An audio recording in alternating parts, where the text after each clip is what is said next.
It's 6 o'clock, plus or minus. We do have a quorum, so I'm going to call the meeting to order. The first order of business is the pledge of allegiance to the flag. I pledge allegiance to the flag of the United States of America and to the republic for which it stands, one nation, under God, indivisible, with liberty and justice for all. Thank you. Mr. Burke, will you call the roll, please? Mr. Brown. Here. Mr. Fisher. Here. Mr. Cavanis. Present. Mr. Lawrence. Here. Mr. Bond. Here. Mr. Swenson. Here. And Ms. Smythe. Quorum being present, we'll open the public hearing on appeal variance number 21-1 at 21 Meadow Lane. Mr. Burke, would you like to start? Yes, sir. David Witrowski, owner of 21 Meadow Lane, has submitted a request to the Board of Zoning Appeals for a variance to construct a 26 by 24 accessory building at 21 Meadow Lane. The property is located in the low-density R1 residential district. The required setback distance in this district is 15 feet. Mr. Witrowski is seeking to encroach an additional 3 feet into the setback distance.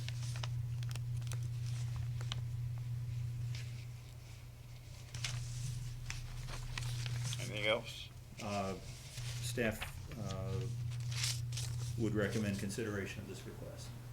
Anybody else? This is a public hearing portion of the meeting. Anybody else wish to speak? David? I have two letters, one that's right beside me that's going to be encroaching her land. She does have a letter recommended I do have a carport or a garage there. The one across the street also has a letter for you guys. I didn't have any other complaints. I don't know who else got a letter. We did have a letter from somebody who was behind me in a different neighborhood that was about 100 yards away, and they complained, and then they got settled at the county office, and they're now satisfied with the information. Thank you. Anybody else wish to speak on this matter? Not, we'll close the public hearing portion of the meeting, and the floor is open for board discussions. Anybody have a comment, a question? Dave, is there any reason why you can't just build it so it's within the setback? I could, but I have a 2-foot chimney there that also kind of takes up a lot of room. Well, it takes up 2 foot of what I would regularly have, basically, I guess what you would say. Also, the reason why I was going for 3 foot, it also entails that the overhang is counted, so I really truly only need about 24 inches. I don't really need 3 foot, but I have to have 3 foot for the overhang of the building. So Do you have a building on there already? I know we'll be constructing one. Any other comments or questions? If not, is there a motion? I make a motion we approve the variance. Second. Moved and seconded. Any further comments? If not, Mr. Burke, will you call the roll? Mr. Swenson. I agree. Mr. Bond. Yes. Mr. Lawrence. Yes. Mr. Cavanis. Yes. Mr. Fisher. Yes. And Mr. Brown. Yes. Variance is granted. We now open the public hearing on the portion of the meeting that applies to the appeal for a variance on number 21-2, 300 Vistamont Drive. The public hearing portion is open. Mr. Burke, comments? Yes, sir. The board is requested to consider a zoning variance to allow the construction of a home with a front setback of 31 feet and a side setback of 27.5 feet from the edge of the street from Kenneth Fisher at 300 Vistamont Drive.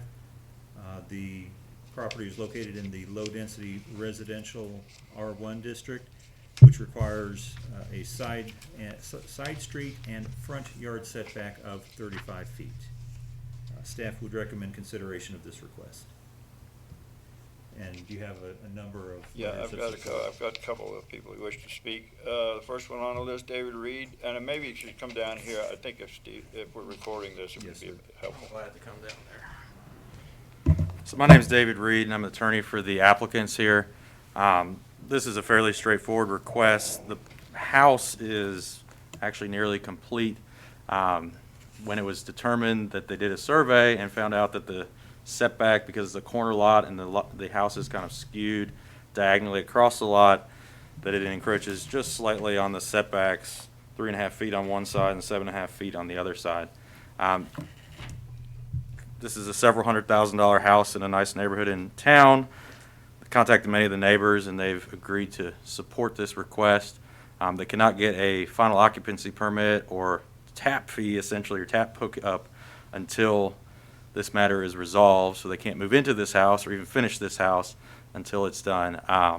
If they weren't granted the request, they would literally have to tear down large portions of both sides of the house to reconstruct it. I would note there's a survey showing the currently as-built location of the house, and I also had another plat that showed if you pulled from the curb, which is likely what happened here when they laid it out, it is within the setback. However, when it was surveyed, it was determined that the boundary lines are actually set back from the curb slightly, and that is essentially what created this issue. My clients are here, their family members are here. Glad to address any questions you may have. I think there are a few neighbors as well here to speak on their behalf. Anybody have any questions of the, Was the permit requested before the house was built? The zoning permit was Yes. issued. Yes, sir. And building permits and everything else. Was the setbacks known at that time? They were noted on the zoning permit, yes, sir. anyone else wish to speak during the public portion of the hearing? Not, we'll declare the public portion closed, and we're open for board discussion. So, Steve, my understanding is that it was, the original design was the permit went in and the house was in a different location? The home was to be oriented to Vistamont Drive directly. During the construction, the orientation, it was oriented more towards the corner to allow a better view shed. What's the process for that, and who's responsible for any changes to that original design to make sure that it's within, setbacks and all that stuff? Is that normally the builder, or is that? It is typically the builder. Yeah. The town did send out notice regarding concern about the change in orientation resulting in setback issues early on in the project, and then unfortunately the construction Had already started. did not. So we as a town, we probably need to have a conversation with the builder and say, next time you make changes, you need to make sure within setback. Yes, sir. Well, I did get a plat. I went and looked at it and measured and did everything. And the builder gave me an original plat that he had. There's two different plats that are in existence from the same surveyor. One showing 37.9 and 38.4, and then the one that we were sent and that we have with 31.5 and 27.5. So I understand why the builder, why he had the issue that he had. Yeah. There's two different plats with the same surveyor on it. So with the same orientation of the house. Right.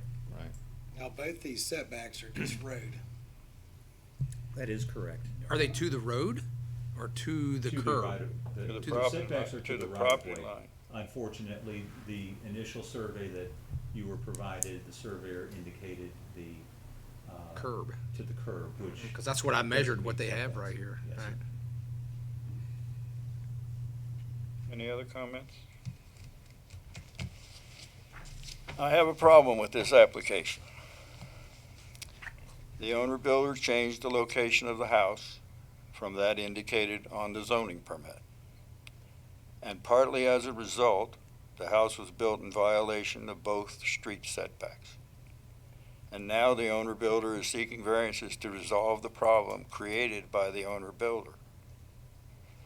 In 2008, this board received a request for a variance where the owner builder changed the location of the house on the lot from the location indicated on the zoning permit, and as a result, one end of the house, as built, invaded the side yard setback. When the error was discovered, the subsequent owner applied for a variance to correct the violation and to clear a potential cloud on the title.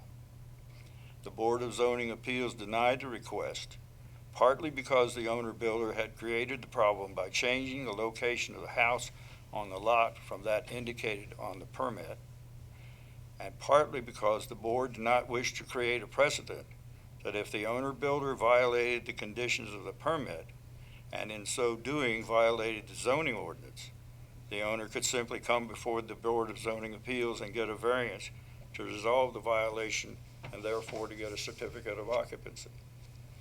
For those members who were not on the board in 2008, the denial of the request was by a vote of 6-0, and the property in that case is just around the corner from this house. I believe that the violation was corrected when the owner removed the portion of the structure which was in the setback.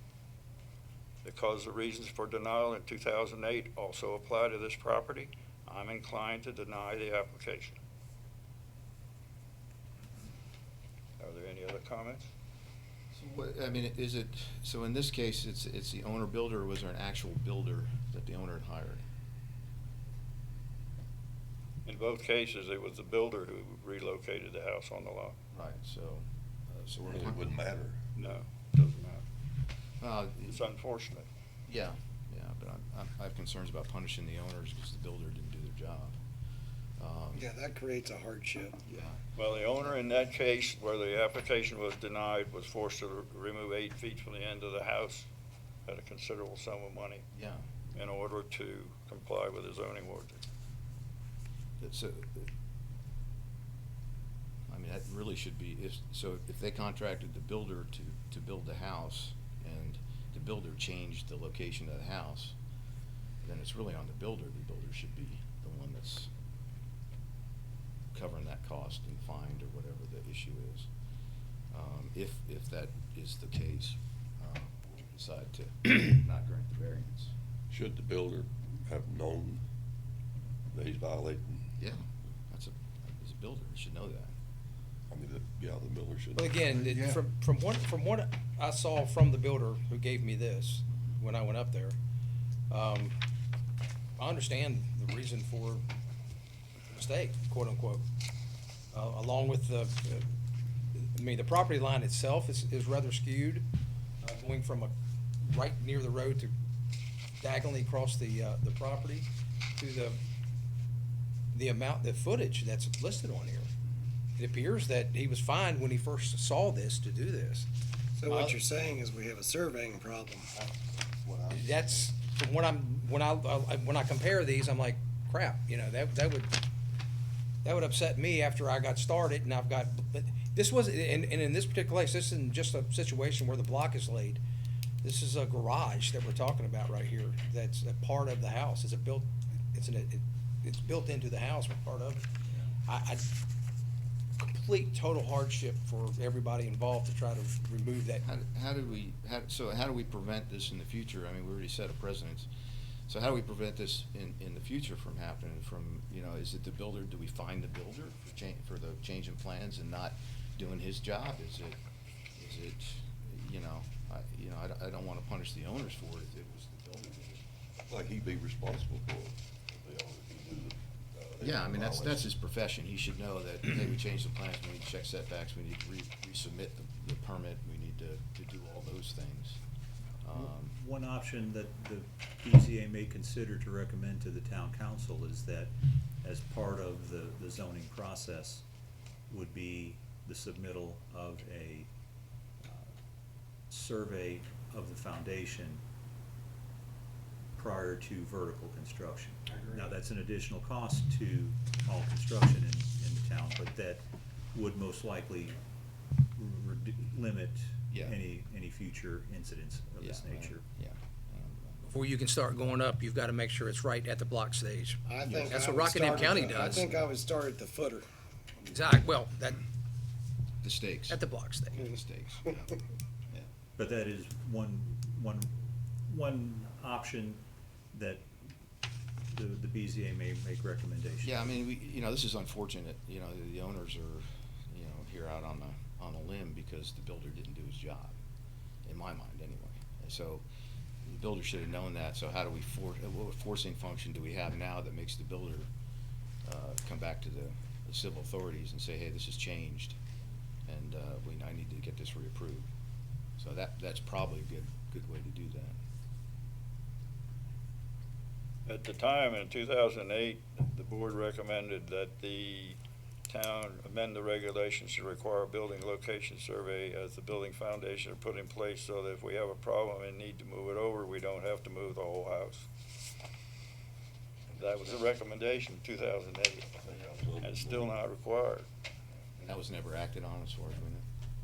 But the problem here is that the owner/builder moved the house on the site in violation of the issued permit, and that caused the problem. And in the previous case that this board decided, the owner was required to take off part of the house in order to comply with the law. And if we're going to change that precedent, I think you need to seriously consider that. That's what we're doing. I guess it seems like the owner could go back on the builder. I think that's between the owner and the builder, and it's not a part of this, our discussion. While I do agree it does set a precedent, a negative precedent or a precedent we don't want to really follow, I do think that in this particular case, the recommendation from 2008 needs to be acted on post haste. It needs to be done. Steve, is there any record of And then why? this won't happen in the future then. Is there any record of why it was never acted on? I know you weren't here, but. No, I don't know. The only thing I could assume is that there was concern about the additional cost. Yeah. In this case, the additional cost, they'd have gladly paid it, would they not? I think the owners here would have wished it was followed through and done, so. Yeah, so I think it's not only a failure of the owner builder, I think it's a failure of the, now we're seeing a failure of the silver government to follow up on what they should have done, so. I'm not inclined to punish the owners for that. Any further comments on the? Someone like to make a motion? I'd like to make a motion that we approve this request. Second. In light of the evidence that I've seen being there and with all the letters that we have from the neighbors. And I would like to add, amend the motion, or I don't know how we can make sure that we get a feedback loop that we know that the civil government followed up on their changes. I don't know if that's our role or not, but there needs to be some way to, so, I guess, is that you, Steve, that? Yes, sir. Just a recommendation that council consider Strongly? that consider? foundation survey. Yeah, I mean, they need And in a to, timely fashion? For the next one. maybe you're still thinking about it. Like yesterday. Yeah, I'll second your motions. Moved and second. Any further discussion? The only comment I'm gonna make is I would recommend that my fellow board members read the ordinance that grants us to grant variances, item number 2A through D, for your future information. All in favor of the motion, call the roll. Mr. Burke. Mate, call the roll. Mr. Brown? Yeah. Mr. Fisher? Aye. Mr. Cavanagh? Yes. Mr. Lawrence? Yes. Mr. Bond? No. And Mr. Swenson? Yes.